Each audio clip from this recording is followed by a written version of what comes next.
Assalamualaikum warahmatullahi wabarakatuh. Perkenalkan, nama saya Selby Seni Samudra, mahasiswa semester 3 Fakultas Hukum Universitas Abdurrahman Saleh Situbondo. Kali ini saya akan memberikan edukasi tentang kejahatan dan restoratif justice. Kejahatan merupakan perbuatan yang melanggar hukum dan diancam dengan sanksi pidana sesuai dengan ketentuan peraturan perundang-undangan.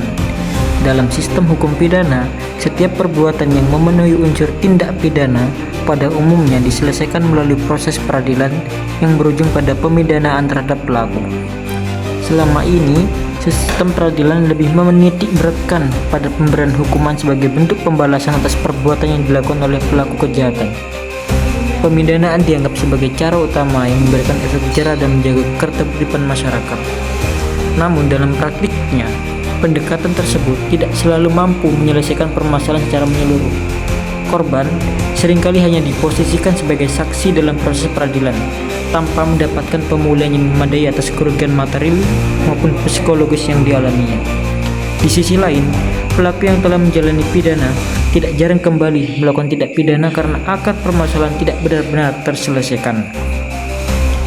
Kondisi tersebut mendorong lahirnya pendekatan baru dalam penyelesaian perkara pidana, yaitu restoratif justice.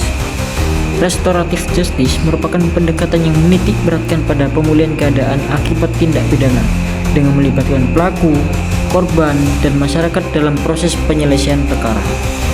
Dalam konsep restoratif justice, kejahatan tidak hanya dipandang sebagai pelanggaran terhadap negara, tetapi juga sebagai perbuatan yang menimbulkan kerugian nyata bagi korban dan mengganggu keseimbangan dalam masyarakat. Oleh karena itu, penyelesaian perkara diarahkan untuk memulihkan kerugian tersebut, bukan sekadar menghukum pelaku. Melalui pendekatan restoratif justice, pelaku tindak pidana didorong untuk bertanggung jawab secara langsung atas perbuatannya. Tanggung jawab tersebut dapat diwujudkan dalam bentuk permintaan maaf kepada korban, pemberian ganti kerugian, atau tindakan lain yang disepakati bersama sebagai bentuk pemulihan. Sementara itu, korban diberikan ruang untuk menyampaikan perasaan, kerugian, dan harapannya dalam proses penyelesaian perkara.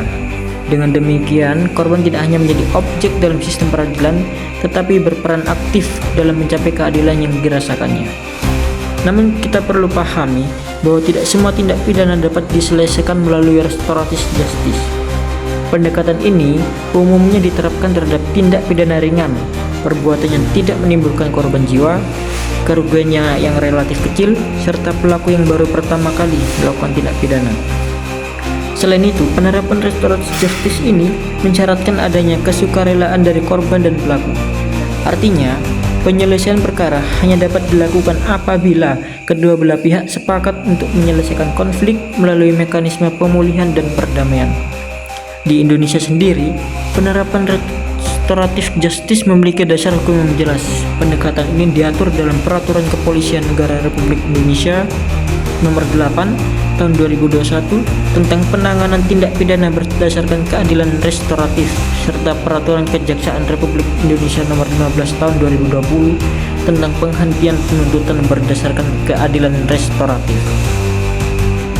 Melalui regulasi tersebut, aparat penegak hukum diberikan kewenangan untuk menyelesaikan perkara pidana di luar pengadilan dengan tetap memperhatikan rasa keadilan, kepentingan korban, dan ketertiban masyarakat. Penerapan restoratif justice memberikan berbagai manfaat dalam sistem peradilan pidana. Pendekatan ini mampu mengurangi penumpukan perkara di pengadilan, mempercepat penyelesaian perkara, serta menghadirkan keadilan yang lebih manusiawi dan berorientasi pada pemulihan. Restoratif justice juga berperan dalam menjaga keharmonisan sosial dan mencegah konflik berkepanjangan di tengah masyarakat. Dengan melibatkan semua pihak yang berkepentingan, penyelesaian perkara pun menjadi lebih komprehensif dan berkelanjutan.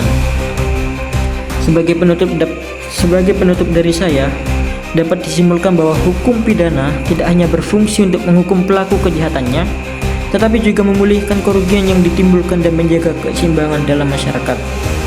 Restoratif justice ini hadir sebagai alternatif penyelesaian perkara pidana yang menekankan keadilan, tanggung jawab, dan kemanusiaan. Dengan demikian, keadilan tidak selalu diwujudkan melalui hukuman penjara, melainkan juga melalui proses pemulihan yang adil bagi korban, pelaku, dan masyarakat secara keseluruhan.